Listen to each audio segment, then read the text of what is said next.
Hello friends, welcome to Mentors Academy. Thank you so much for visiting our YouTube channel. Day 1 preparation కి స్వాగతం అండి. Upcoming 2026 APPSC TGPSC రాస్తున్నారా? అయితే ఈ video మీకోసం అండి. ఫస్ట్ సబ్జెక్ట్ వచ్చేసి పాలిటీ చూస్ చేసుకున్నామండి. మనం సబ్జెక్ట్ వైజ్గా వెళ్దామండి. ఏ సబ్జెక్ట్లో ఏ ఏ టాపిక్స్ ఉన్నాయి అవి కంప్లీట్ చేసుకుంటూ ఆ టాపిక్స్లో క్వశ్చన్స్ ప్రాక్టీస్ చేస్తూ దాని రిలేటెడ్ కంటెంట్ డిస్కస్ చేస్తూ ఎక్స్ప్లెనేషన్స్ డిస్కస్ చేస్తూ వెళ్దామండి. ఓకేనా? ఈరోజు సబ్జెక్ట్ వచ్చేసి ఇండియన్ పాలిటీ. ఫస్ట్ టాపిక్ వచ్చేసి హిస్టారికల్ బ్యాక్గ్రౌండ్ అండి. అసలు హిస్టారికల్ బ్యాక్గ్రౌండ్ చదవడం ఎందుకు ఇంపార్టెంట్ సార్ అంటే మీకు కాన్స్టిట్యూషన్ ఎలా ఫ్రేమ్ చేశారు అని ఒక ఐడియా వస్తుందండి చదవడం వల్ల.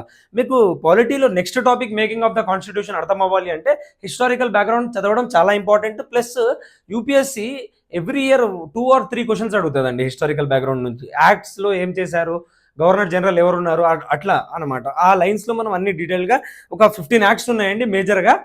మనము ఒక 7-8 ఇంపార్టెంట్ యాక్ట్స్ ఉన్నాయి, అవన్నీ చూస్తూ మిగతా యాక్ట్స్ కూడా అన్ని చూద్దామండి, ఒక్కొక్కటి డీటెయిల్గా చూద్దాము. సరేనా? Right, thank you so much. First act వచ్చేసి 1773 రెగ్యులేటింగ్ యాక్ట్ గురించి అడుగుతున్నారండి. Consider the following statements. ఏంటి? It created the post of governor general of ఇండియానా అని అంటున్నాడు. ఒకసారి చూడండి. It made Bombay and Madras subordinate to Bengal అంట. కరెక్టా కాదా చూడండి. It prohibited company officials from accepting bribes or engaging in private trade అంట. కరెక్టా కాదా చూడండి. ఏం లేదండి, రెగ్యులేటింగ్ యాక్ట్ 1773 ఎందుకు తీసుకొచ్చారు? వీళ్ళు బ్రిటిష్ వాళ్ళు కంపెనీని రెగ్యులేట్ చేస్తున్నాం మేము, కంట్రీని కాదు, ఇండియాని కాదు, కంపెనీని రెగ్యులేట్ చేస్తున్నాం అని చెప్పి ఇలా వచ్చి మనల్ని పరిపాలించారనమాట. ఇది ఫస్ట్ స్టెప్ అనమాట టువర్డ్స్ అడ్మినిస్ట్రేషన్ అనమాట. కంపెనీ అడ్మినిస్ట్రేషన్ చేస్తున్నాం మేము అని చెప్పి ఇలా దూరి మళ్ళీ పిట్స్ ఇండియా యాక్ట్లో రియల్గా అడ్మినిస్ట్రేషన్ స్టార్ట్ చేస్తారు. అది కూడా చూద్దాం మనం. ఓకే, రెగ్యులేటింగ్ యాక్ట్లో ఏమేమి జరిగిందండి? ఫస్ట్ బేసికల్గా మీరు ఆప్షన్స్ చూసుకోండి, పాజ్ చేసి అటెంప్ట్ చేయండి, మనం డిస్కస్ చేద్దాం. బేసికల్గా ఏం జరిగింది రెగ్యులేటింగ్ యాక్ట్లో? ఫస్ట్ స్టార్టింగ్ రెగ్యులేటింగ్ యాక్ట్ ఎప్పుడు తెచ్చారు? 1773 ఇయర్ గుర్తుపెట్టుకోవాలి, కీవర్డ్ ఇంపార్టెంట్.